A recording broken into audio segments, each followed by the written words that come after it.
fallecen mis padres, pues empecé a pensar en una serie de proyectos, es una especie de homenaje también a ellos. Disfrutaron mucho de esta finca, la vivieron mucho, y empecé a pensar en una serie de proyectos pues para la continuidad ir añadiendo valor a la finca. Entre estos proyectos estaba pues la edificación de la Almazara, que ya es el octavo, la octava temporada que estamos con la producción, y ya como remate ha sido pues el centro de interpretación. El centro de interpretación, pues el objetivo fundamental es la divulgación de la cultura del olivo y del aceite, para que conozcamos bien que es un gran desconocido y parece mentira, porque aunque somos los primeros productores mundiales de aceite virgen extra, es el gran desconocido. La gente no sabe lo que es un aceite virgen extra, no sabe distinguir entre un virgen extra y un aceite de oliva normal, y cómo se fabrica un aceite de oliva normal.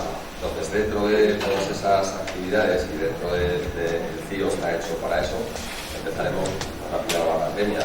Lo abrimos en enero de este año, pero no se ha podido prácticamente visitar, pero lo que dimos es su divulgación. Aquí traeremos pues, desde colegios para que vean los niños y empiecen a conocer lo que es la diferencia entre unas variedades y otras, cómo se planta, cómo se riega, cómo se poda, en fin, que conozcan la cultura y que sepan diferenciar los aceites. Una cultura que las empresas, las industrias del vino, nos llevan 30 años de ventaja con respecto al aceite de oliva virgen extra, pero bueno, hay que ir trabajando poco a poco y de alguna manera dando ese conocimiento. Todos estos proyectos se enmarcan dentro de las actividades de una fundación que tenemos, que es la Fundación Momento Pintado, y que tenemos muchas actividades. Pues se dedica fundamentalmente a la responsabilidad social, y tenemos desde acciones con Cáritas, hacemos acciones con Down Madrid. Esta es una acción, en fin, tenemos muchísimas acciones que se desarrollan a través de la fundación. ¿Por qué este tipo de actuaciones? Porque yo, que llevo ya 8 años dentro del mundo de la producción, me doy cuenta de la cantidad de desconocimiento que tenemos en algunas materias. Tenemos desconocimiento en el uso del agua, y hoy nos harán unas explicaciones de cómo, qué incidencia tiene el impacto, cómo se puede hacer un desarrollo mejor. Tenemos muchísimo desconocimiento del mundo de la poda. Existe siempre la tendencia a decir esto siempre lo hemos hecho así, como lo hemos hecho siempre así vamos a continuar, y no se introducen mejoras dentro del mundo del desarrollo del olivo. Y bueno, estamos en esta zona, queremos dar valor a todo lo que se hace aquí, y cómo no, a través de la formación, a través de estas charlas que podemos dar de divulgación, pues hemos elegido una serie de temas que iremos repitiendo pues, paulatinamente, ¿no? Lo primero que vamos a hacer es, pues vamos a poner un vídeo muy cortito de 5 minutos, pero que es el vídeo que ponemos a todos los visitantes del centro de interpretación, y lo que hace es encuadrarnos, sobre todo cuando vienen de fuera, encuadrarnos en la comarca. Cómo es la comarca, qué características tiene, historia del aceite, los monumentos que hay aquí alrededor y que muchísima gente no conoce, y la verdad es que son impresionantes. Y luego, cuando termine el vídeo, hago la presentación de David. Así que cuando quieras nos pones el vídeo. Finca La Contezuela. Nos encontramos en la población de los Navalmorales, al sudeste de la provincia de Toledo, en el denominado señorío de Valdepusa. A caballo entre los montes de Toledo y las estribaciones del Parque Nacional de Cabañeros, el municipio de los Navalmorales pertenece a la comarca de la Jara Toledana, integrada por 22 municipios. Históricamente, diversas han sido las civilizaciones que han poblado estas tierras, y como muestra de ello, tenemos el dolmen megalítico de Antután, datado en el año 4000 a.C. Desde los siglos IV al I a.C., el territorio fue ocupado por los vetones. Estos pobladores prerromanos de cultura celta se asentaron entre los ríos Duero y Tajo. Su carácter era ganadero y guerrero, y son conocidos por los berracos de piedra que nos dejaron como vestigios. Tras los betones, hicieron acto de presencia los pueblos fenicios y posteriormente se asentaron los romanos. Los romanos nos dejaron huellas arquitectónicas como el Parque Arqueológico de Carranque o el Puente de Villarejo de Montalbán, y además transformaron el paisaje con su dieta alimenticia, a la que se conoce como trilogía mediterránea, compuesta por trigo, vino y aceite de oliva. En la península ibérica, los fenicios introdujeron el cultivo del olivo hace 3000 años, siendo los romanos quienes potenciaron la producción olivarera en Hispania. Desde el siglo VI al VIII se asentaron los visigodos en la comarca. Los visigodos, al igual que los romanos, establecieron sus poblaciones siguiendo los cursos de los ríos. Muestra de la interrelación entre ambas civilizaciones es la iglesia de Santa María de Melque, en San Martín de Montalbán, iglesia visigoda de las mejores conservadas de España, edificada sobre un asentamiento romano. Durante los siglos IX y XII, los árabes poblaron nuestra comarca y fundaron la ciudad de Bascos, ubicada en el municipio de Navalmoral. Los árabes prosiguieron con el cultivo del olivo. Sin embargo, la producción continuaba siendo testimonial y destinada únicamente a consumo local. El cultivo del olivar siguió pasando inadvertido durante toda la Edad Media hasta el siglo XVIII, momento en el que hubo una verdadera extensión olivarera gracias al crecimiento demográfico y a la exportación de aceite de oliva de nuestra tierra a Francia y Reino Unido. En aquel momento, recogía el cardenal Lorenzana en sus escritos las relaciones, la descripción que los párrocos del arzobispado de Toledo hacían del magnífico aceite de oliva de la archidiócesis. Especialísimo, claro como ámbar y bello sabor, lo comparo al aceite de almendras dulces. En el siglo XIX continuó el desarrollo olivarero gracias al crecimiento demográfico e industrial y a la acción devastadora que ocasionó la filoxera, lo que propició que se plantaran nuevos olivos para sustituir las enfermas vides. Por aquel entonces, el aceite de mala calidad se usaba para la iluminación de viviendas y calles, y precisamente el término de aceite lampante procede del aceite utilizado como combustible para las lámparas de la época. La tendencia continuaba siendo alcista, y en la primera mitad del siglo XX, los navalmorales ya contaban con 13 almazaras, 6 la población de San Martín de Pusa y 3 Malpica de Tajo. La industria olivarera vivía un momento álgido, al ser la única grasa que se utilizaba en la cocina española y exportarse gran parte de la producción. Y aunque el entorno era agrícola, ya había un movimiento industrial al servicio del agro que era digno de reseña. Sin embargo, a partir de 1960 se produce un drástico descenso de la población al emigrar de forma masiva hacia los grandes núcleos urbanos como Talavera de la Reina, Toledo y Madrid, o incluso el extranjero. Esta tendencia de descenso demográfico ha continuado en el tiempo y todavía en nuestros días. La población actual no llega ni al 50% de la que tenía la comarca en el año 1950. Proseguía el descenso de la población y disminuía el interés por el aceite de oliva, al irrumpir otras semillas oleaginosas como el sésamo o la palma, lo que obligó a los productores olivareros a constituirse en cooperativas. Y aunque las perspectivas eran poco halagüeñas para el sector, en la última década del siglo XX, el gremio almazarero de la comarca de la Jara se transformó y se reforzó con la constitución en 1998 de la denominación de origen Montes de Toledo, denominación a la que pertenece Finca La Pontezuela y todo el AOVE cornicabra que producimos.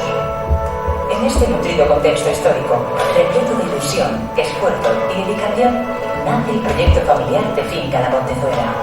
Orgullosos de nuestros ancestros y rindiéndoles su merecido tributo, los AOVE 5 elementos de Finca La Pontezuela aunan la extensa tradición olivarera de nuestros antepasados, su saber hacer y el amor por nuestra tierra.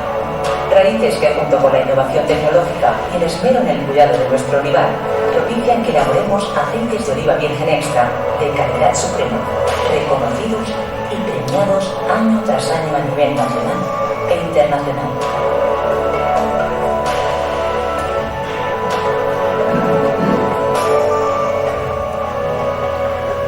Las fotos son de Bastanchuri.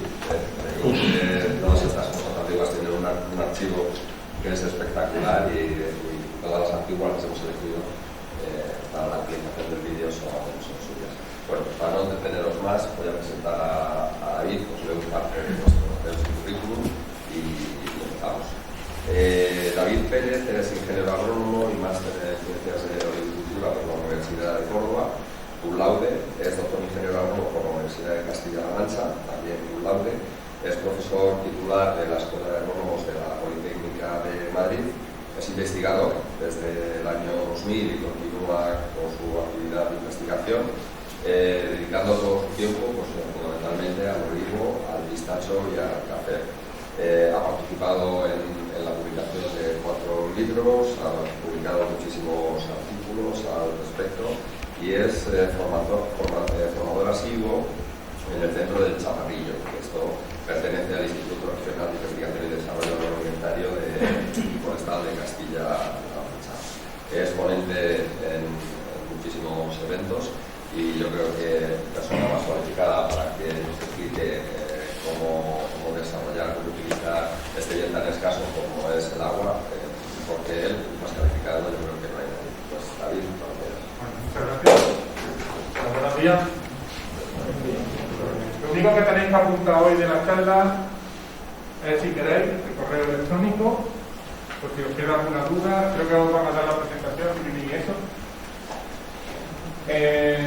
Como veréis, soy de Córdoba, en concreto de la zona de Baena, así que me he criado entre olivos y a coger aceituna, como todos vosotros, la mayoría, me imagino, con varas, con vibrador, sé de lo que vamos. La charla me pidieron que hablara de un montón de cosas.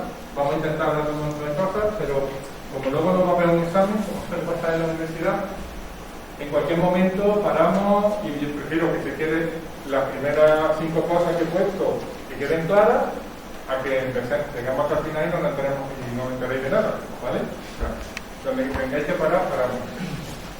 La charla también la he planteado, cuando veréis ahí la diapositiva, con un montón de gráficas, que sé que en un momento dado eso asusta un poco, pero las gráficas las pongo porque lo que yo digo no es que yo lo opine. Cuando yo haga una opinión intentaré decirlo, sino que hay unos datos que lo respaldan detrás, por eso pongo gráficas. Olvidaros de la gráfica si queréis y simplemente escucharme a mí y discutimos si queréis de por qué son las cosas. Y otra cosa que suele asustar también, que son las ecuaciones, las matemáticas, en fin. Creo que hay 3 ecuaciones y son sumar, restar y multiplicar. O sea, tampoco es tan complicado, ya veréis, pero son necesarias y lo vamos, ¿vale? Bueno, empezamos. Como han comentado, llevo tiempo dando este tipo de charlas y una de las cosas que me decían, sobre todo al principio, ahora ya no sé, es que ¿para qué vamos a hablar de riega de olivos si el olivo siempre se ha cultivado en secano? Entonces a mí se me ocurrió decir, bueno, si siempre se ha cultivado en secano, ¿cuánto superficie hay de olivo y cuánto hay de otros cultivos en riego? Bueno, pues la superficie que hay en riego, si no recuerdo más, es del último, lo hice el año pasado con el anuario del año anterior, que es la publicación que suele salir. Y como veis, pues bueno, de sereno, por ejemplo, hay en torno a 13.000 hectáreas, de melocotonero 14.000. No, de ciruelo, perdón, digo, no me correspondía. De melocotonero hay prácticamente 80.000, porque casi todos los melocotoneros están. Casi todos los frutales, lo que veis son, porque los frutales, lo que conocemos normalmente como frutales, porque en la aceituna también unas frutas, pues están prácticamente todos en regadío, y estas son las superficies que tenemos. Luego están los guisantes, lechuga, en fin. Como veis, estos son los cultivos que teníamos antes y estos son otros cultivos como el tomate, el algodón, la patata, que están en torno, pues, que más llega a 90.000 hectáreas. Y si seguimos, pues aquí ya tenemos el viñedo, que tiene mucha superficie, pero está en torno a 300.000, los cítricos, que también todos los cítricos serían unas 300.000 hectáreas, el maíz, el trigo, la cebada. Bueno, pues esta es la cebada y este es el olivar. Como veis, el cultivo que más superficie en regadío tiene en España es el olivar, con cerca de 600.000, según está el dato, que vamos, hace poco vi un dato que ponía 800.000, a mí 800.000 me parece muchas, pero cerca de 600.000 hectáreas en regadío sí me parece que podría haber de olivar. Con lo cual, hablar de que el olivar de secano, porque es un cultivo de secano, bueno, pues no deja de ser una paradoja. También habría que definir, y luego vamos a intentar definirlo, lo que es un cultivo de secano y un cultivo de regadío. No lo he dicho, ¿me oís bien? Que antes me han preguntado. Si queréis me quito la mascarilla. Bueno. Esta es la evolución de la superficie, como veis, me he ido bastante atrás, a los años 30, de superficie de riego del olivar. Y aunque siempre se ha considerado, como decíamos, un cultivo de secano, como veis, siempre ha habido en España prácticamente 150.000 hectáreas más o menos constantes de riego de olivar. Uy, perdón. A partir de los medios de los 90, que aquí alguna gente se acordará de los 90, otros no veo que son muy jóvenes, no, pero en los 90 hubo una sequía muy grande, no sé si os acordáis, sobre todo a principios de los 90, y fue cuando se empezó a investigar el vino del olivar y por eso se empezó a disparar la superficie de olivar entero. De hecho, esos años fueron muy dramáticos, sobre todo en zonas como Jaén, porque bueno, los olivos se venían abajo y no es como que una gran diferencia en Jaén. El olivo es prácticamente un monocultivo. Si el olivar por lo que sea no va, hay mucha gente que lo pasa mal, porque no tienen otra alternativa económica. Entonces por eso empezaron en Jaén precisamente los primeros ensayos en España de riego. Bueno, como decía, ha habido y se ha disparado hasta esa cifra. En los últimos años es verdad que ha habido un descenso. Este descenso seguramente se debe al precio del aceite, pero para qué nos vamos a engañar, los últimos años ha estado regulín, ¿no? Y bueno, en Castilla-La Mancha se ha incrementado mucho la superficie de pistachero, que por aquí también he visto que había pistacho cerca, y de almendro, con riego, pero ya con riego, porque el almendro tradicional también se ha considerado secano, pero las nuevas plantaciones de almendro se están poniendo también con riego, con variedades tardías, de floración tardía para evitar la grada. Pero bueno, pese a eso, que tampoco ha habido un descenso excesivamente grande, ahí sigue el olivar con una gran cantidad de... ¿Por qué se considera entonces de secano? Bueno, si lo sé, no lo pongo porque esta diapositiva prácticamente estaba en el vídeo igual. Esta es de un trabajo. Bueno, los nombres que vienen aquí, porque como digo, me gusta referirme a trabajos que se han hecho que dan esos datos y normalmente está en la cita de los autores y el año de la publicación, ¿no? Este es un trabajo de 2019 donde a partir de, me parece que eran de los huesos encontrados en una excavación arqueológica, pues dataron que los primeros olivos cultivados estaban en torno a hace 6.500 años, cuando los bretones estaban por aquí, según el vídeo, pues hace 6.500 años empezaron a cultivar olivos en lo que ahora es, bueno, pues Israel, ¿no? La zona de... Y, como veis, fueron datando también huesos a distintas. Con lo cual, en otra publicación, esta en el anterior, pues más o menos se ha visto que también venía que con los fenicios y luego los romanos hubo una expansión del cultivo del olivo desde esta zona del Mediterráneo hasta llegar a España hace como 3.000 años. Según este estudio, además, para llegar a España hubo dos vías, una por el norte y otra por el sur. Lo importante, esto más o menos, me imagino que lo conocéis, pero me parece muy interesante, me parecía importante, porque lo que yo quería era de dónde viene el olivo, dónde evolucionó el olivo, los primeros olivos, y con qué clima, porque claro, eso nos va a decir a qué está adaptado el olivo, o sea, dónde el olivo se encuentra bien. Pues si veis, estos son los datos actuales, no sé hace 6.500 años cómo serían, pero es lo que podía tener. Los datos actuales de Tel Aviv y Jerusalén. Bueno, Tel Aviv tiene unas precipitaciones muy altas, pero las tiene concentradas en invierno y prácticamente en verano no hay nada. Jerusalén no tiene tantas precipitaciones, la línea azul son precipitaciones, la línea roja es la temperatura media. Como veis, precipitaciones muy concentradas en invierno, primavera, otoño, no excesivamente altas, en el caso de Jerusalén, que creo que es más representativo, y con temperaturas suaves en invierno y muy altas, porque la temperatura media, si es la media, si la media es 20 y tantos grados, pues, estos datos me imagino que no sorprenden porque son los que tenemos prácticamente aquí, ¿no? Tenemos precipitaciones muy concentradas, esta Jaén, que es la zona, como decía antes, con mayor cantidad de olivos en España, pues precipitaciones muy concentradas, relativamente pequeñas, y temperaturas altas en verano y suaves en invierno. Es decir, el olivo está adaptado a unas condiciones en cuanto a temperatura, de altas temperaturas en verano, no soporta muy bien la helada, ya lo sabéis, que este año lo habréis sabido bastante bien, lamentablemente, con Filomena en las narices, ¿no? Y en olivar, por donde yo sé, ha sido desastroso. ¿Vale? Bueno. Está adaptado a eso y también a otra condición que tenemos en el Mediterráneo.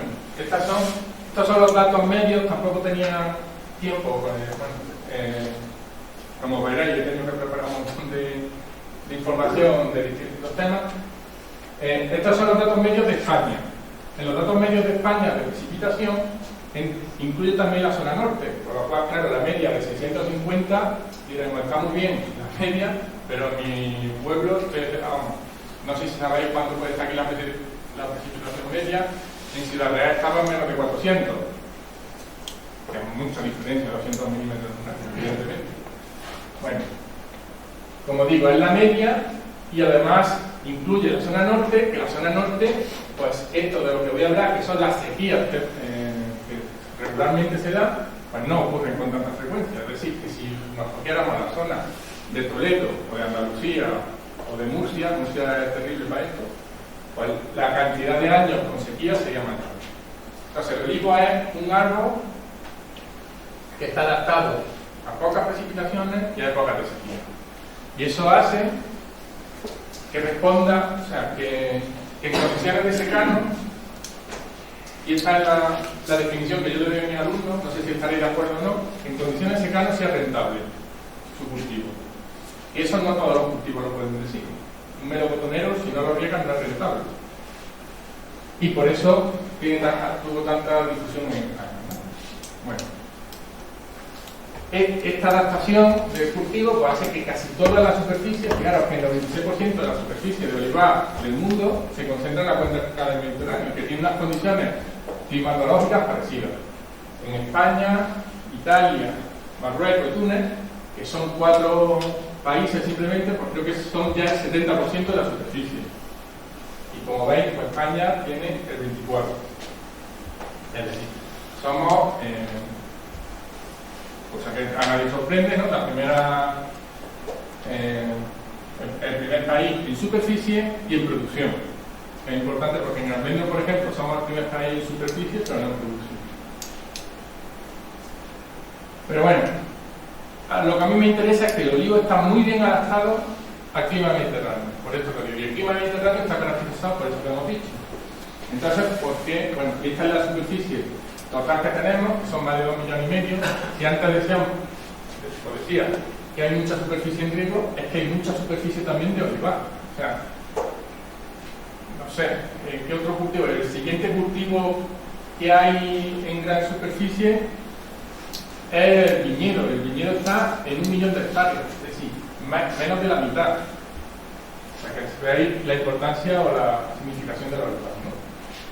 Y aquí vemos el porcentaje que hay en riego, que evidentemente es pequeño, o no, pero ya empieza a ser significativo, pero cuando hablamos de riego, como hemos visto antes, es muy importante, ¿no? Bueno, si está también adaptado, ¿por qué vamos a regar? ¿No? Que es quizás la primera pregunta. Pues por esto. Esta es un palabra que es evapotranspiración de cultivo, luego hablaremos otra vez, pero básicamente es la cantidad de agua que le llega al cultivo, ya sea por precipitación o por precipitación más riego, ¿vale? Sumando las dos cosas, más o menos, esto es el dato. O sea, conforme nos vamos hacia la derecha, estos olivos están más regados. Y conforme nos vamos arriba, esta es la producción en aceite, ¿vale?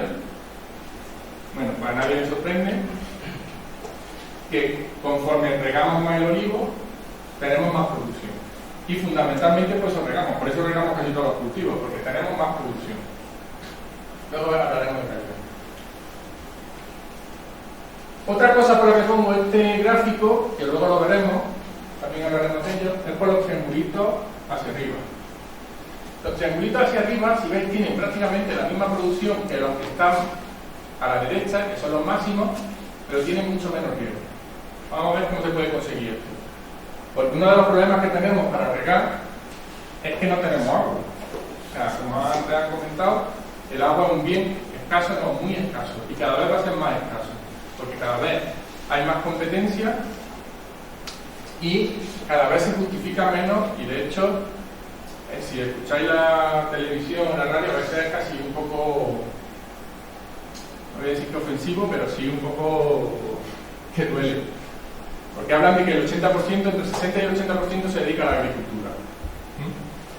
Es verdad que se dedica a la agricultura, pero el agua que dedicamos a la agricultura normalmente luego vuelve a los ríos, en gran parte. Entonces, o vuelve a entrar en el ciclo. Mientras que el agua que entra, por ejemplo, en la industria, normalmente lo que vuelve es contaminar. Entonces, habría que hacer... Evidentemente yo tiro para mi tejado, pero...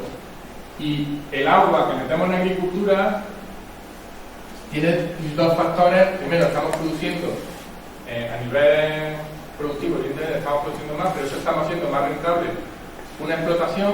Al ser más rentable una explotación, estamos fijando población en la zona rural, por lo cual uno de los grandes problemas que está ahí ahora mismo a nivel mundial, que es la concentración de la población en grandes ciudades, pues estamos disminuyendo. La España vaciada, la famosa España vaciada, con una forma de solucionarlo. En fin, no se dedica a inversión para hacer riego por nada. O sea, hay un valor añadido en cuanto socialmente, económicamente también, porque producimos una producción que luego en muchos casos se exporta, que da divisas, en fin, hay muchos valores detrás de todo esto, ¿no? Bueno, pues tenemos más producción. Básicamente esto hasta aquí, que el riego es casi una perogrullada, pero hay que decirlo, el riego hacemos que produzca más.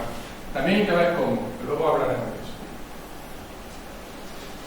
Pero esa es la teoría, son ensayos, vamos a datos, esto es del ministerio, estos son los datos de verdad que nos da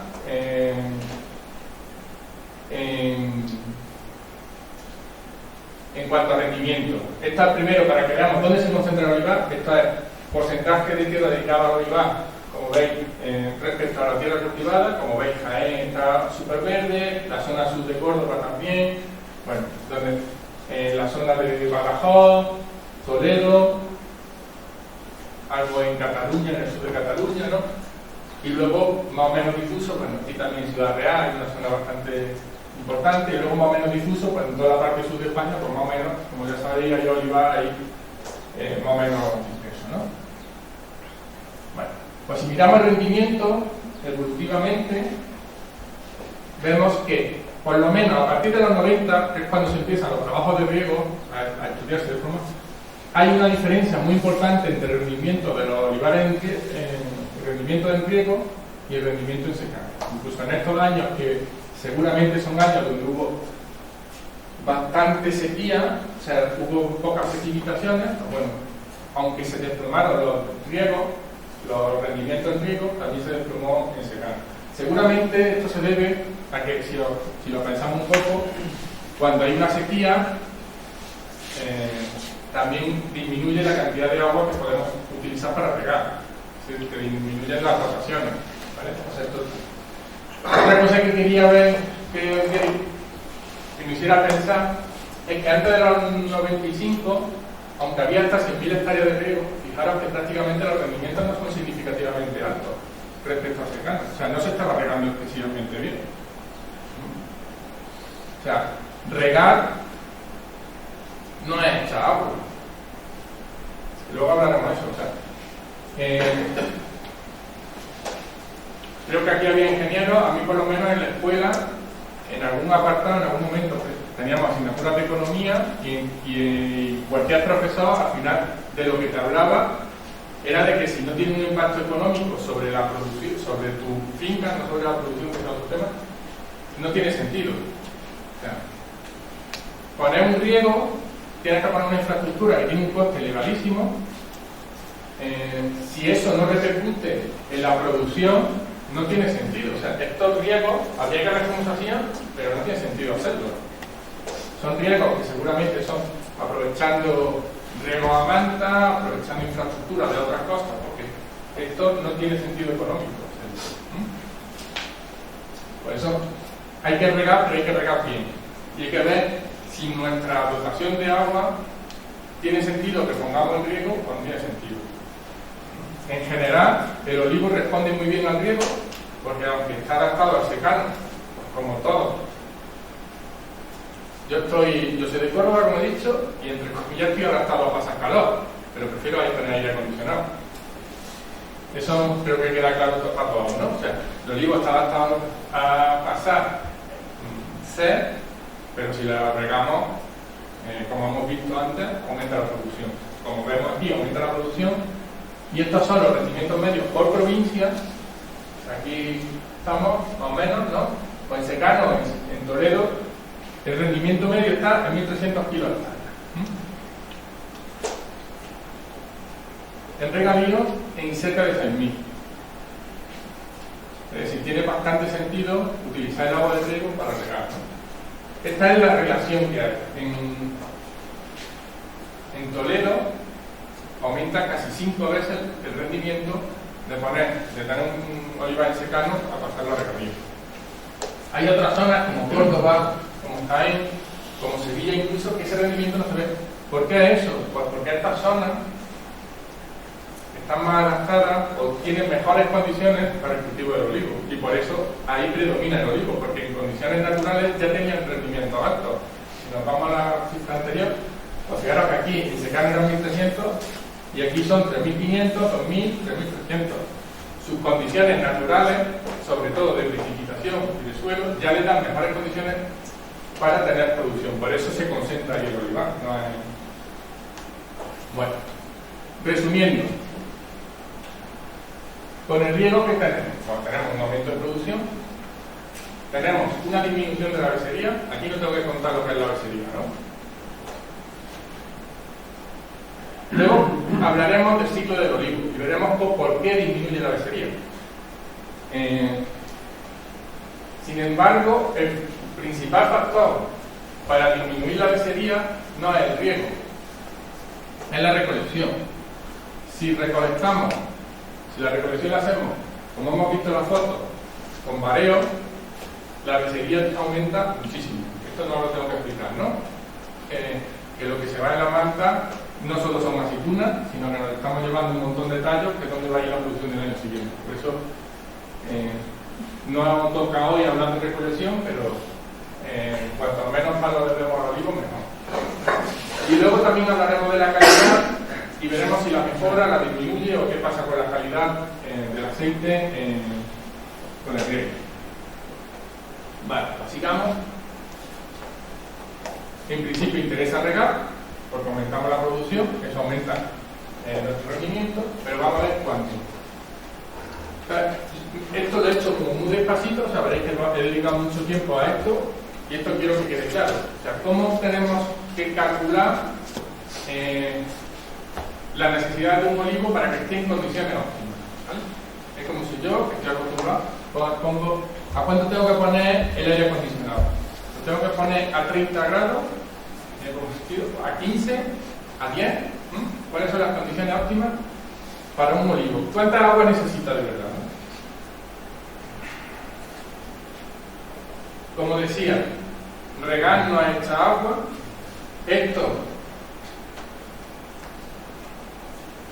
Esto tiene sentido porque a un olivo pequeño, como ven, esto seguramente es un riego de implantación, o puede que sea un riego de implantación, que el olivo está recién puesto y ahí sí es fundamental regarlo, o es el primer año del olivo y también pues medio de verano le viene muy bien, pero este tipo de riego,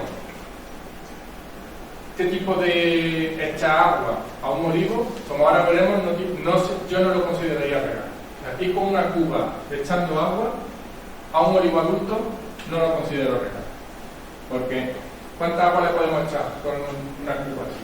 ¿25 litros? 50, vamos a poner 50. Vamos a ver cuánta agua necesita un olivo por día, frente a estos 50, que no se lo echamos todos los días, esto se lo echamos una vez o 2 veces por mes, ¿no?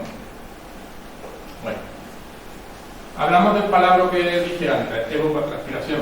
Evapotranspiración es tan sencillo como juntar 2 palabras, que es la evaporación que hay desde el suelo, ¿sí? O sea, si tú riegas una maceta, ese agua se evaporará y al cabo de un día esperar la tierra seca, ¿no? Y la transpiración que hay a través de la hoja.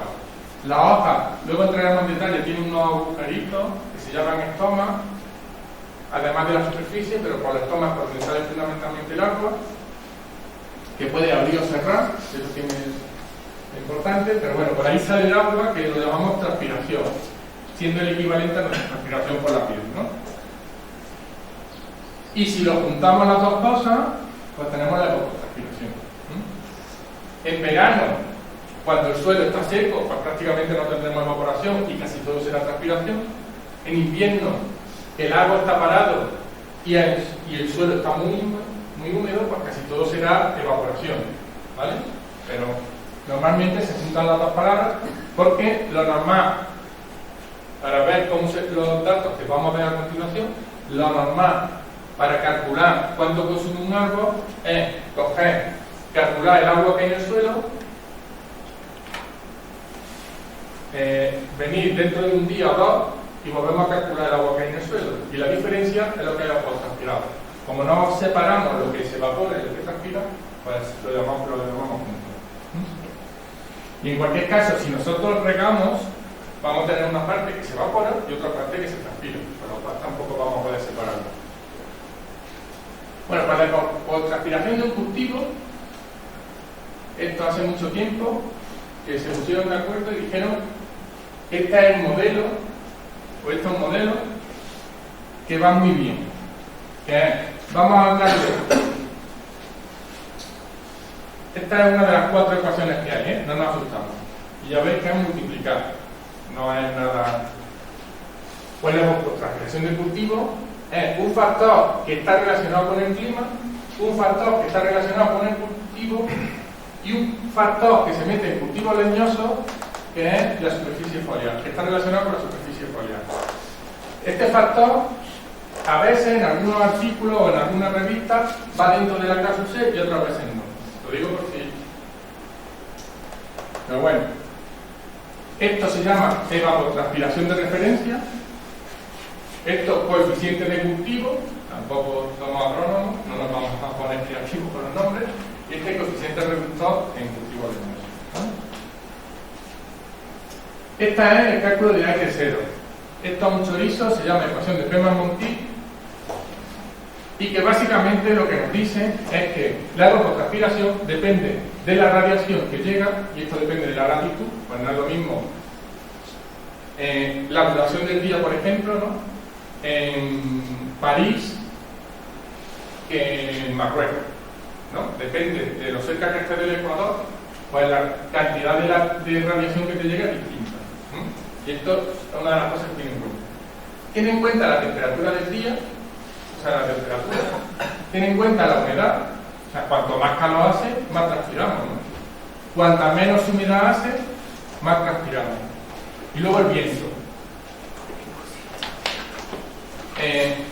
Básicamente, y para tenerlo fácil, cuanto más rápido se te seca la ropa, más evapotranspiración de referencia hay. Cuanto más tarda en secar la ropa, menos evapotranspiración de referencia hay. Como concepto general, esto es lo que necesitamos saber. No necesitamos la ecuación esa del chorizo ese que hemos visto antes. Sabemos que en una zona donde haya mucho viento, nuestras plantas lo van a pasar peor aunque la temperatura sea la misma. Y de hecho esto es uno de los problemas, por ejemplo, cuando transportamos plantas en coches, tenemos que cubrirlas porque estamos creando un viento artificial que nos puede secar las plantas. Como necesitamos utilizar chorizo, pero para nosotros, pues el Ministerio de Agricultura, con la Consejería respectiva de Agricultura de cada zona, lo que tiene es una red de estaciones agroclimáticas que directamente nos dan la ET0, ¿vale? Y tenéis las diapositivas, aquí tenéis la dirección de internet, donde podéis encontrar esta página que tú te metes y te descargas directamente la ET0, con lo cual ya no tienes que calcular nada. Y en concreto tenéis una en la Navarra-Morales, con lo cual mejor estación de referencia que esa no vayan a tener, al menos para la zona. La CASUC, pues esto viene del estudio de investigación, donde comparan la estación de referencia con el consumo de agua, lo que os decía, calcula la diferencia de agua que hay en el suelo entre un día y otro, y eso lo hacen a lo largo del año, con distintos días, y obtienen ese coeficiente. Como veis, bueno, este es del libro, que si no lo conocéis, es la referencia que hay como manual que hay cultivo del olivo, que se habla ahí de todo. Aquí tenéis la referencia. Esta es de 2006, pero bueno, ahí es un libro que se vende muy bien, para la suerte de los autores, y salen ediciones cada X tiempo, que además van actualizando, o sea, van metiendo las cosas nuevas que van viendo. Bueno, pues aquí tenéis. Esto nos dice, esto es una de las cosas que yo le pongo a mis alumnos, porque es una forma de saber ya si un cultivo consume mucha agua o consume poca, porque esto es lo que nos diferencia un cultivo de otro. Cultivos con CASUC baja consumen poca agua, cultivos con CASUC alta consumen mucha más agua. Para que os hagáis una idea, en estos meses de julio, de aquí el olivo, la CASUC es 0,53, el pistachero tiene 1,13. Es decir, el pistachero consume mucha más agua que un olivo. El olivo está mucho mejor adaptado al estrés hídrico que el pistachero, siendo el pistachero un cultivo que está adaptado también hay una zona semidesértica. El pistachero está mejor adaptado a los inviernos fríos y el olivo, como ya hemos visto este año, pues el frío de invierno no lo pasa nada. Y la CASUC-R, esto lo siento, pero he tenido que poner pistacho porque no he tenido tiempo para encontrar diapositivas, y además esta es que lo muestra muy bien. La CASUC-R lo que nos dice es que tenemos distintos tipos de cultivos leñosos.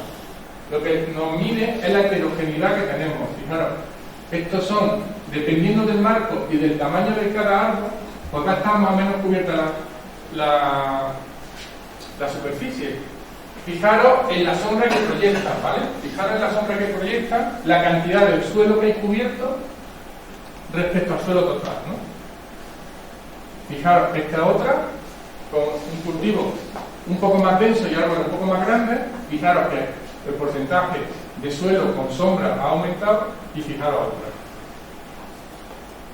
Puesto que el agua la pierde por la hoja, los cultivos no podemos considerar igual estos tres cultivos, aunque el cultivo es el mismo, pero no podemos considerarlo igual.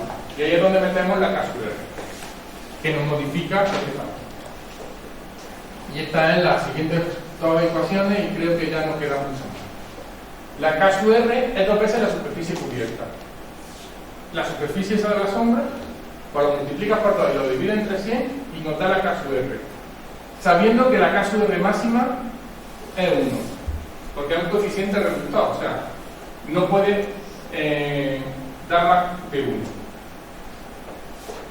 Y eso, como es 2 veces la superficie cubierta, pues cuando tenemos 50% de la superficie cubierta ya tenemos la CASUC-R 1. Y esta es la ecuación que, como veis, es una ecuación lineal. Esto se hizo para porcentaje, o sea, en concreto, lo hizo Elías Ferreira, que es un referente en trigo de cultivo leñoso.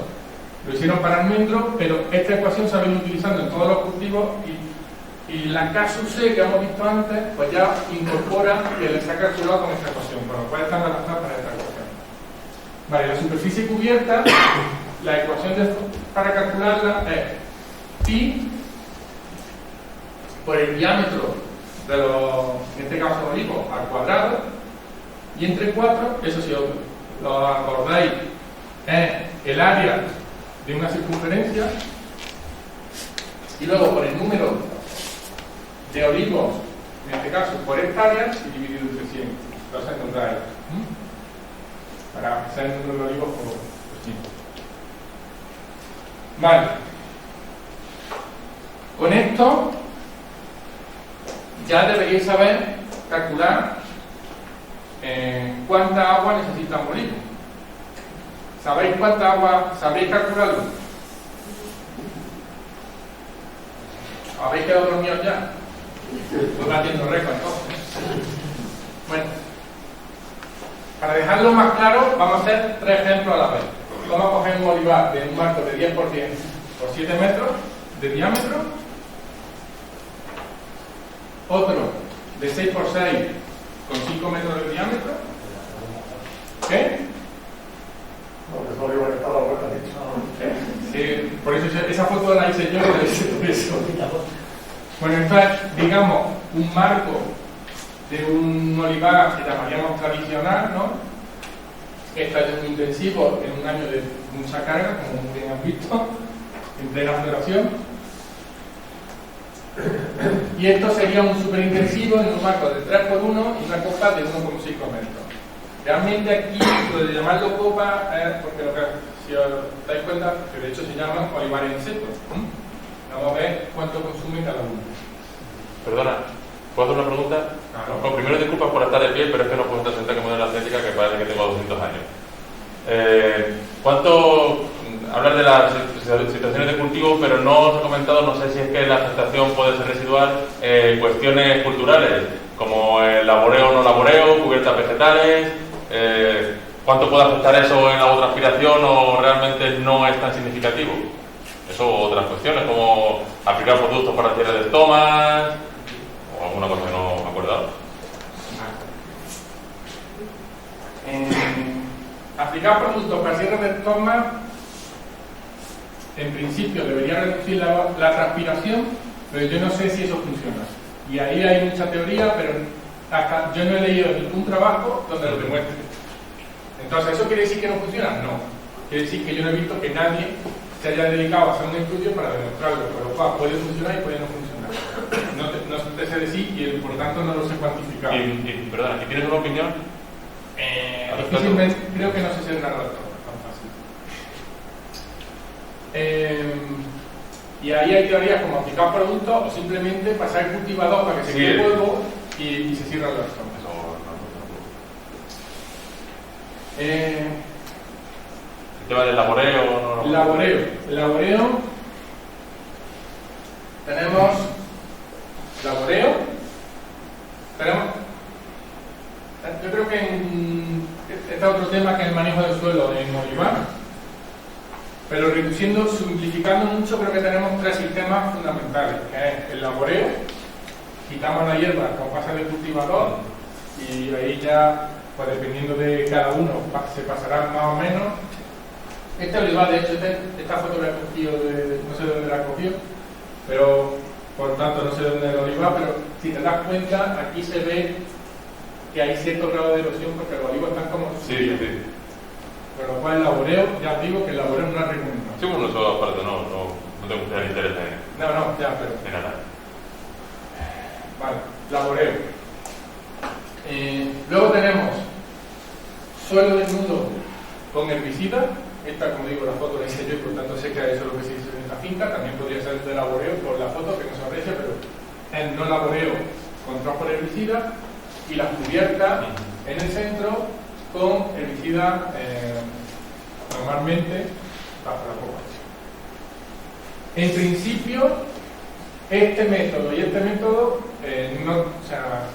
con este puede incluso que sorprendentemente incluso incrementa el consumo de agua, porque cada vez que tú pasas una labor lo que está haciendo es la capa de suelo que hay debajo, subirla y ese agua que había, entonces tiene más fácil evaporarse.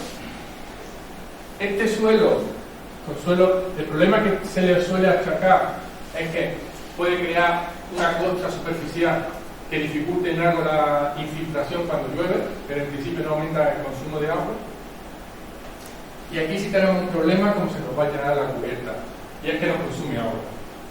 Si hace un manejo adecuado, o sea, cuando los de cultivo lo que se dicen como los de manejo de suelo, es que tú, cuando llega la primavera y la cubierta empieza a consumir agua, no te dicen que la quites, pero que la dejes en una franja central para que luego eso te sirva de semilla. Pero si es necesario, quítala. O sea, en este olivar donde estamos cerca, yo casi la quitaría. Pero claro,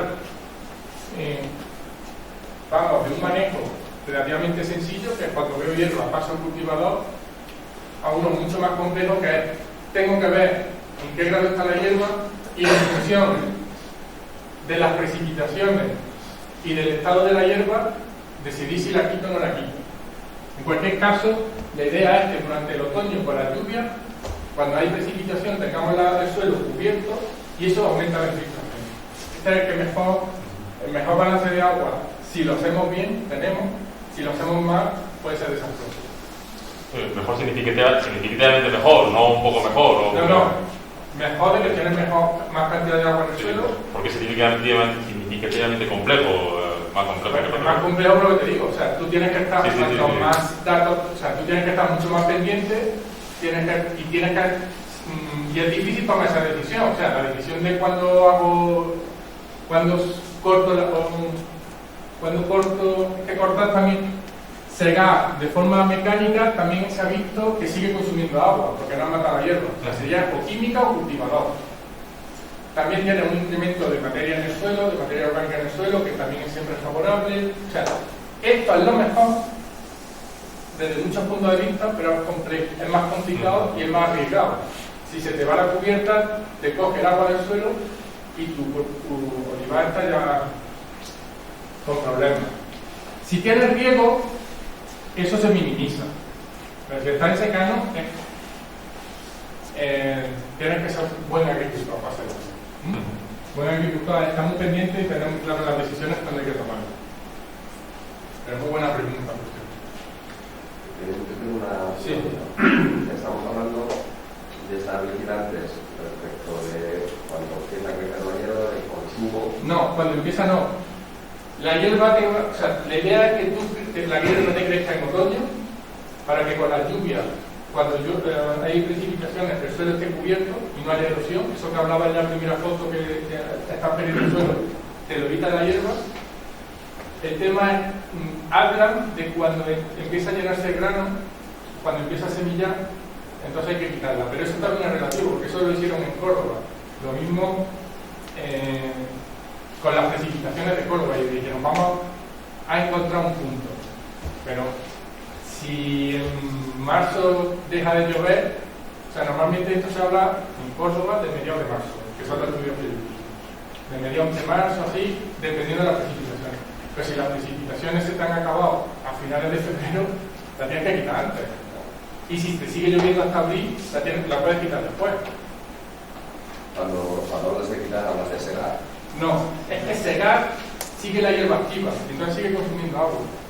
Secar químicamente, o sea, una cocida o un cultivador, para enterrarlo.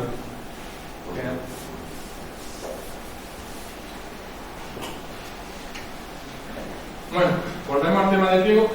A mí no se me ocurre otra de las dos que pueda afectar al consumo de agua. La poda, pero la poda la tenemos que incorporar en la KSUR. ¿Vale? O sea, la poda afecta mucho al consumo de agua, y de eso quiero luego hablar y muy detenidamente porque es muy importante. Pero eso lo metemos ya en el KSUR. ¿Vale? Perdona que insista con esto, pero sí, creo que es interesante. Segar no nos va a quitar el consumo de agua porque la hierba sigue activa, lo que pasa que entonces estás condenando siempre a no tener cubierta vegetal, sino a tener solo cubierta vegetal durante la época de lluvia, y en cuanto condenas o a herbicida o a cultivador, sí o sí. No dejarlo sin laboreo. Solo dejas sin laboreo si utilizas herbicida. Claro. Pero si no utilizas herbicida, tienes que hacer el laboreo. Bueno, lo que... los que lo promueven te hablan de visitas, claramente. O sea, los que lo establecieron el sistema te hablan de visitas. El problema aquí, por eso he dicho también lo del laboreo, es cuando entra en agricultura ecológica. Que ahí entran ya en... Pero claro, la idea es controlar la erosión cuando llueve. En verano no nos llueve. Entonces no tenemos ese problema. Pero volvemos a entrar en el problema que comentabas antes. Si pasas cultivadores, lo que estás haciendo en un terreno seco, árido como es este, es sacar la tierra que está húmeda de abajo, sacarla arriba, con lo cual... Claro, depende del momento. O sea, si tú esto lo haces en primavera, en principio la tierra tiene humedad, entonces no estás perdiendo agua. El problema es que esto lo hacen, normalmente tienes que dar como dependiendo. De hecho había como un chiste, le hicieron una pregunta a Miguel Pastor, que era una referencia en el tema de la olivar en general, pero en concreto era un experto en riego, era un experto en poda, era un experto en manejo del suelo. O sea, si os vais a los 90, de hecho la revolución del riego del olivar parte de Miguel Pastor. Y le dijeron, ¿qué problema tiene este olivar? Y dijo, tiene exceso de hierro. Y el exceso de hierro es que no paraban de pasar con el cultivador. Y eso hacía que no tuvieran agua. Si tú cada vez que ves una pequeña hierba, porque quieres tener tu olivar limpio de hierba, pasa el cultivador, al final te va a 5 o 6 pases al año, que es muchísimo. O sea, porque 5 o 6... Entonces,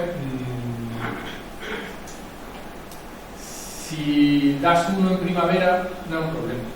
Si das 3 en primavera, que ya te meten en mayo, en junio, entonces sí vas a tener lo que hemos hablado de la lluvia de agua.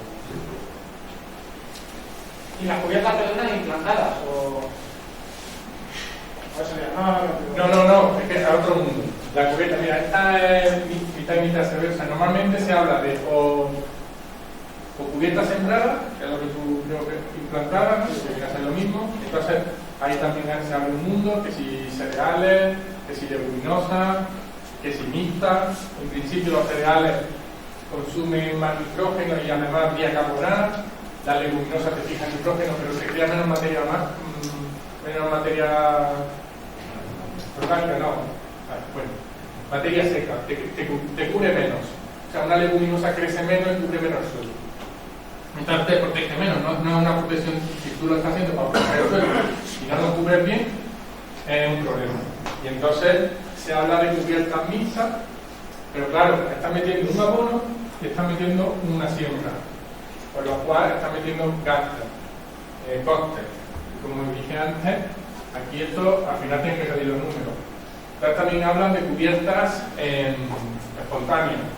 En cubiertas espontáneas, otra técnica es hacer un herbicida selectivo para dejarte solo la gramínea, o sea, pasar un herbicida de hoja ancha y entonces te quedas solo con la gramínea, que en principio se controla muy bien con otro herbicida en primavera. Más o menos contestado, pero eso también es un... Pero el herbicida selectivo ya está prohibido. El deja entrar no se puede entrar. Pues ya no lo puede hacer. Los herbicidas, todo lo que son herbicidas, tratamientos, nos están dando una caña desde Europa, en parte porque no lo estamos utilizando bien, o sea, porque hay un abuso. Cuando se empezó con esto, los tratamientos de suelo se hacía con simacina, que hace ya unos cuantos años. No sé, porque no me dedico a temas de cubierta y tampoco estoy al día de lo que son las materias orgánicas. Yo, de hecho, a los alumnos siempre digo, antes de plantear, vete al registro, la página del ministerio, mira lo que hay ahora mismo que puedes utilizar y lo que no. Si los de hoja ancha están prohibidos, pues evidentemente ya no puede hacer ese tratamiento.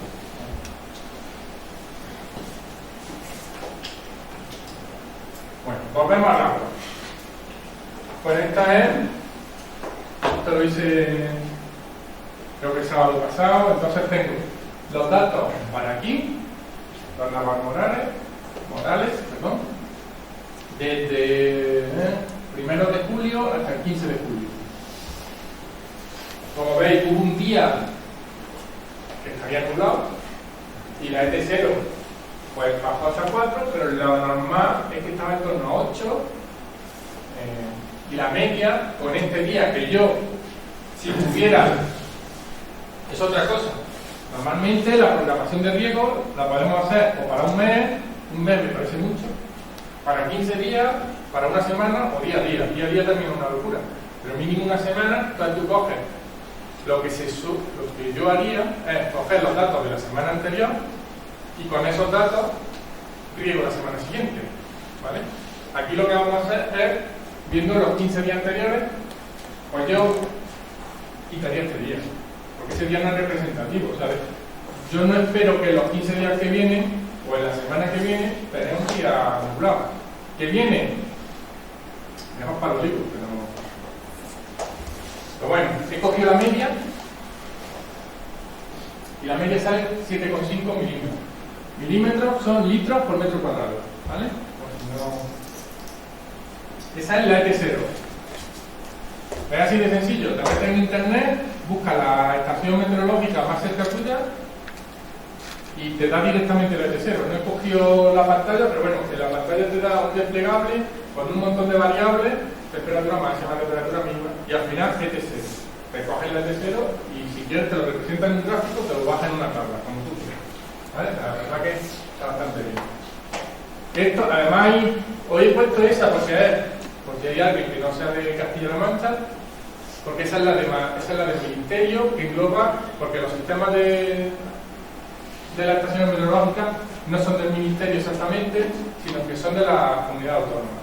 Entonces, hay otra página de la comunidad autónoma, en Castilla-La Mancha se llama SIA, Sistema Integrado de Asesoramiento Regante, que también te dan estos datos, pero solo de Castilla-La Mancha. Pero los datos son los mismos, porque la estación, el Ministerio los coge del SIA, ¿vale? Bueno, la ET0, como hemos dicho, ya tenemos el 7,5. La Casus, ¿Como que hay llovido este mes? no, eso es lo seco que ha estado el ambiente en estos primeros 15 días, la media. Estos son litros por metro cuadrado por día. O sea, el día 1 pues, fue 7,9, 8 con algo litros por metro cuadrado. Realmente la ET0 es el consumo que tiene el agua, en agua una pradera de gramínea. O sea, si tú tienes un césped, que más o menos es lo mismo, para que no se te seque, tendrías que estar regando con esta cantidad de agua. Cada día. Sí, son milímetros día. He puesto milímetros, pero es que, como veis, es día 1, día 2, día 3, día 4, ¿vale? Y las medias son 7,9 milímetros día. Redondeando 7,5. La Casus C, si nos vamos a la tabla anterior, para el mes de julio, era 0,53. ¿Qué nos falta? La Casus R. La Casus R da la ecuación esta, ¿no? Que va a venir aquí. Tenemos que calcular la N, pues para el caso del 10 por 10, que era el primero, ¿no? Serían 10.000 metros cuadrados, que tiene una hectárea, entre 10 por 10, que es el marco del olivo, ya nos caben 100 olivos por hectárea. Esta es la fácil, ¿verdad? La superficie cubierta, pues 3 pi por el diámetro al cuadrado, acordaros que eran 7 metros, por n, que era el número de olivos por hectárea, entre 400, pues sale que aproximadamente un 40% es lo que está cubierto, un 40% del suelo está cubierto. Y aquí metemos la otra ecuación, que es la de la Casus R, Casus R 2 veces la superficie cubierta entre sí. Entonces sale 0,8 o 0,76. Haciendo lo mismo, bueno, aquí lo tenéis en resumen, n igual a 100, d 7, la superficie cubierta 38,48, la Casus R 0,8. Para el de 6 por 6, pues salen 278 olivos por hectárea, el diámetro era 5, como habíamos dicho, y esto da 54% de suelo cubierto. Esto ya quiere decir, como acordáis, que si pasa del 50% es 1. Da igual que sea 51, que sea el 60%. Ya suponemos que ya no hay coeficiente reductor. Y el de 3 por 1 medio, pues son 2.222 árboles por hectárea, y aquí yo no lo llamaría árboles, esto es ya un seto, como hemos hablado. Cubre el 40% del suelo y sale 0,78. Pues con eso, cada árbol por cada día, en milímetros, sería 3,06, que es esto por esto por esto. sea, no hay que hacer más, ¿eh? 7,5 por 0,53 por 0,7697 sale 3,06. 3,98, 7,5 por 0,53 por 1 y 7,5 por 0,53 por 0,78, 3,8. Si eso decimos que a cada árbol le corresponde el suelo que tiene asociado con el marco, es decir, a este árbol le corresponde un cuadrado de 10 por 10 metros cuadrados, ¿no? Pues asumiéndole esa cantidad de metros cuadrados, pues un árbol en 10 por 10 tendríamos que echarle 306 litros cada día. Así que si le echamos 50 cada 15 días, decidme el árbol si se entera o no se entera. En el de 6 por 6 serían 143, que son menos, pero es por árbol. Pero aquí tenemos más árboles por hectárea, ¿eh? Y en el de 3 por 1,5 pues serían 14, pero lo mismo. Tenemos 2.200 árboles. Vamos a llegar, porque ayer, que esto no está en la diapositiva, ayer me dio por decir, bueno, vamos a llegar hasta el dato que tenéis que meter en el programador, para tenerlo fácil. Entonces, el griego neto, realmente, el griego neto pues es lo que consume el olivo, que es la evapotranspiración de cultivo, que ya lo hemos calculado, pero claro, si llueve hay que restárselo, porque eso lo... Esto también es discutible, pero a ver si alguien ve por qué es discutible. Pero bueno. Entonces habría que restar la precipitación efectiva, que se llama. La precipitación efectiva es la cantidad de agua de la lluvia que llega, que entra en el suelo, porque una parte se va a ir por escorrentía, y si lloviera mucho, una parte se va a ir, lo que se llama percolación, que es que se va a ir a capas más profundas. Vale, pues esto sería el riego neto. Pero el riego neto no es lo que nosotros ponemos en el programador. Lo que ponemos en el programador es el riego bruto, que es el riego neto por un coeficiente. ¿Por qué utilizamos este coeficiente? Porque cuando nosotros regamos, normalmente, esto de hecho es el dato de un proyecto de un alumno, lo que hacemos son sectores de riego. En un sector de riego como este, bueno, aquí vendría, esta sería la caseta de agua, entra por aquí la tubería, llega hasta aquí, esta sería la secundaria, de la secundaria salen los ramales de riego y va a cada árbol, y en cada árbol ahí determinan un gotero, ¿no? Pero claro, la cantidad de agua que sale por cada gotero depende de un montón de cosas, entre ellas de la presión. Nosotros como ingenieros intentamos que la presión sea la misma, pero eso es muy difícil, como saber. Y por eso de hecho existen los goteros autocompensantes. Pero es que los goteros están fabricados por máquinas, entonces también tienen pequeñas variaciones. Entonces, cuando nosotros metemos ese coeficiente, lo que queremos es que todos los árboles, o la mayoría de los árboles, estén bien regados. Y por eso lo que hacemos normalmente es mayorarse, que es el coeficiente de uniformidad. Esto se puede calcular, hay unas ecuaciones y básicamente lo que coges es, tú llegas y calculas el caudal en goteros en distintos puntos que suelen ser los más, pues lo que yo he marcado aquí, los que hay distintas cantidades. Este por ejemplo lo he marcado porque aquí vamos a tener la misma presión que aquí prácticamente, y sin embargo este ramal de riego es mucho más corto, por lo cual la presión aquí en teoría debería ser mucho más alta que aquí, para que veáis un ejemplo, ¿no? Porque, bueno, los que no habéis de la hidráulica, conforme el agua pasa por la tubería va perdiendo presión, ¿vale? Bueno, pues por eso utilizamos el coeficiente de uniformidad.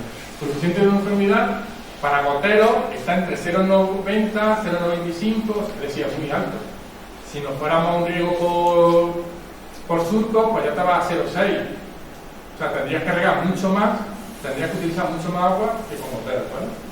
Bueno, como digo, pues depende del tamaño del sector de riego, de la calidad de los goteros, si son autocompensantes o no, de la topografía, porque claro, si tenemos mucha pendiente, la pendiente influye en la presión que hay en el agua, ¿vale? Bueno. Resumiendo, si tenemos goteros, si utilizamos 0,90 nos cerramos bastante el lado de la seguridad. Bueno, pues vamos a decir que nuestro árbol, que tiene 4 goteros de 8 litros hora. 8 litros hora no suele ser un gotero muy típico.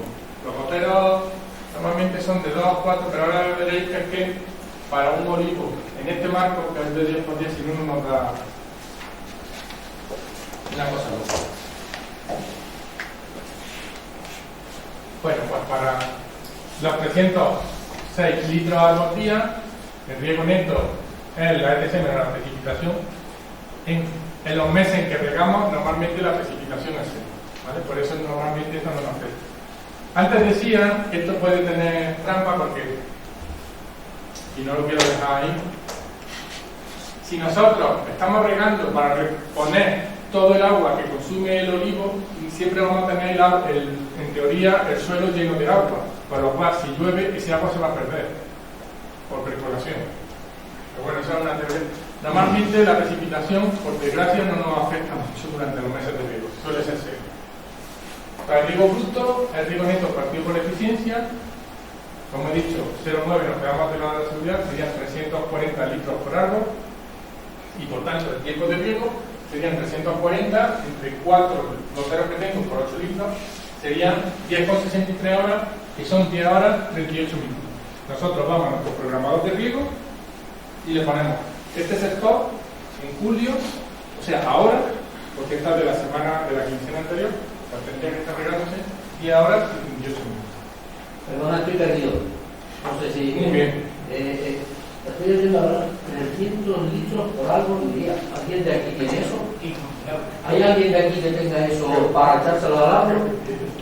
Espérate que, vale. Que te va a Te voy a encontrar más, te va de más. No, te va a temblar más el sudor. Hombre, perdona ya que el compañero, no solamente eso, es que la Confederación, aunque tuviésemos ese agua, que no lo tenemos, la Confederación no nos da suficientes metros cúbicos para cubrir, pero ni eso ni una... Y ya que he cortado una pregunta también, la variedad del olivo no afecta tampoco significativamente las necesidades hídricas.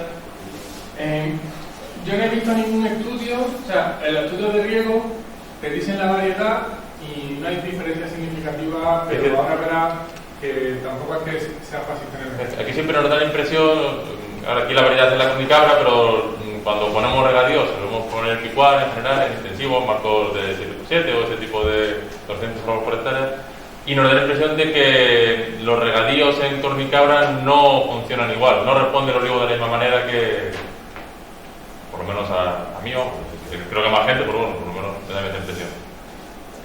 Que no, el funcionamiento no es el mismo, no tiene la misma respuesta del árbol Cornicabra que del árbol picual. No sé si eso es que lo digo yo o tiene algún tipo de base en alguna cosa, solo que lo digo yo. Luego volvemos a ese melón que es muy interesante. Bueno, sí. No, pero es que luego vamos a hablar de él, o sea, lo vamos a enfocar por ahí. No lo olvido, si lo olvido me lo recuerdo. Sale esto. Esto es para que el árbol no tenga sed. Podemos estar en otras situaciones, pero el árbol óptimamente es esto lo que necesita. Como hemos dicho, se puede cultivar en secano. O sea, No tiene en secano. Y esto hay un rango amplio que luego vamos a ver. ¿Vale? Yo sí que te cuento una anécdota, así en mi experiencia. Cuando es que ahora tengo poca agua, porque con la sequía me han bajado los pozos, pero cuando he tenido agua, no la echaba ni mucho menos eso, la echaba 140 litros a la semana. Y se rajaba la cintura. Es que se rajaban de cuando cogían tanta agua, estaban gordísimas. O sea, yo no sé hasta qué punto. ¿Pero se lo echaba todos los días o solo era un momento? Se la rajaba del pellejo, se abrían. Y pregunté y me dijo, no es porque la he echado mucha agua. Si la aceituna la tienes de tener, esto pasa en casi toda la fruta, si la pasa de que están en estrés, o sea, si tú las dejas en estrés y luego las riegas, tiene un engorde muy rápido, un crecimiento muy rápido y se raja. Si empiezas a regarla desde el primer momento, desde primavera. Sí, riego en el verano siempre más o menos lo mismo. ¿Sabes? Yo, o sea, mi agua regaba, yo qué sé, un día sí, un día no, un día sí, un día no. yo he estado muchos años, no me acuerdo ahora cuánto en el Chaparrillo, regando con mi cabra y no se me ha rajado. Esta era igual. La picual se riega en Jaén y no se raja. No, o sea, el rajado no es un problema en las aceitunas o... No, pero quiere decir que tanto agua... No, o sea, en los ensayos, cuando se riega siempre, o sea, luego hablaremos de ensayos y de calidad y esto, porque, entonces, para tú tener una referencia de lo que le pasa al olivo cuando les da estrés, normalmente siempre tienen un tratamiento que es el bien regado, que lo riega así. ¿Por qué? Porque esto es lo que te garantiza unas condiciones más o menos estándar, que es el óptimo. Porque si tú, al principio, se empezaban con secano, una referencia que era secano, bueno, vamos, partimos del secano y vemos cómo regamos. Pero claro, si tú partes del secano, el secano es muy variable. Depende del suelo que tengas, depende del tipo de suelo que tengas, depende del año, ¿sabes? El secano es muy variable para que tus conclusiones tú te las puedas llevar a otro sitio. Y por eso siempre se suele utilizar uno bien regado, que a veces es complicado, porque como habláis, no tenemos ese agua. Pero se utiliza como referencia. Entonces, casi todos los ensayos tienen uno bien regado y luego otro donde hacen los tratamientos que tú quieres probar. Y yo nunca he visto el problema del rajado. Y si me dijera otra variedad, pero mira, picual está, de hecho es la variedad más estudiada, porque la mayoría de los ensayos se hacen en Córdoba y en Jaén, como comprenderán, y picual es la reina. Y los que yo he hecho en Conicabra, que es verdad que Conicabra, por ejemplo, sí que está poco estudiado, y todos los estudios que hay, solo que hicimos nosotros allí en Ciudad Real, tampoco se ha trabajado. Y en Arbequina, que también se ha trabajado mucho, tampoco. O sea, ese no es un problema. Pero lo que tú dices es un problema que se da detectado en las frutas cuando pasa periodos de estrés y luego se friega.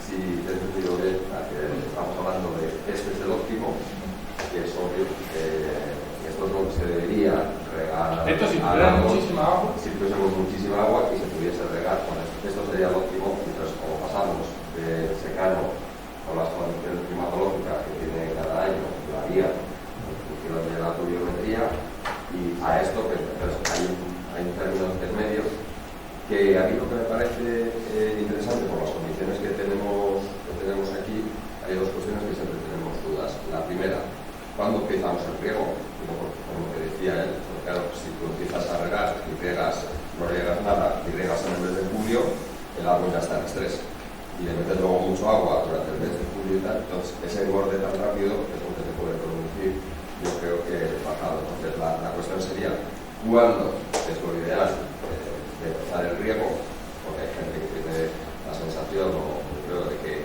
si se riega más tarde o hay una primavera razonable, pues se empiezan a regar muy tarde, como empezar a regar a finales de abril, como que llegamos a abril.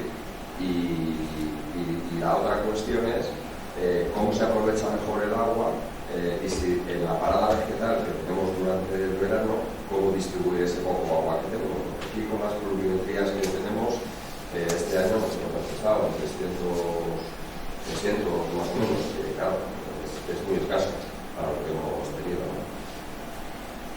Ese tema de cuándo es mejor y cuándo es peor es el siguiente tema que vamos a tratar, que es los momentos tecnológicos. Sobre cuándo empezar, esta sería la tabla de lo que hemos hecho antes a nivel de una semana para un día. Si eso nos lo llevamos a los meses, pues bueno, las medias ya son medias, porque claro, no puedo tener las medias de T0, creo que cogí 5 años de los naranjolares, creo. De enero a diciembre, la Casus C, la Casus C que hemos visto antes y la Casus R que he cogido en este caso la del día partido. Bueno, como veis aquí he puesto, o sea, aunque la Casus C te da datos de marzo, te da de octubre, noviembre, diciembre, yo he cogido y pensando y empezando a abrir, y abrir incluso puede ser que sea pronto, porque lo que tienes que ver es, bueno, tienes que ver las precipitaciones. El problema es que hay que tener muchas variables y es difícil porque tienes que tener en cuenta la humedad que hay en el suelo, la temperatura, porque la temperatura te va a afectar cuando empieza a moverse el olivo, o sea, cuando empieza a crecer el olivo y cuando no. Los datos que yo tenía, que luego veremos, de cuándo empieza, que son muy importantes, de cuándo empieza a crecer el olivo, a mí me daban que prácticamente la mayoría de las veces empezaba a primeros de mayo. Que si alguien va a Andalucía en febrero, verá que el olivo ya está creciendo. Entonces, hay que estar muy pegado al terreno para saber cada uno cómo tiene tú. Y en alguna finca aquí, pues lo mismo empieza en abril. Entonces, si empieza a moverse el largo, es que ya está el árbol demandando agua y transpirando a tope. Pero claro, si está lloviendo, lo mismo no te interesa. En cualquier caso, fíjate que yo creo que esto es una discusión casi del sexo de los ángeles, porque lo normal, como ahora veremos, es que tengamos mucha menos agua y lo que tengamos que ver es cómo distribuir el poco agua que tenemos. Bueno, porque eso es lo que vamos. En abril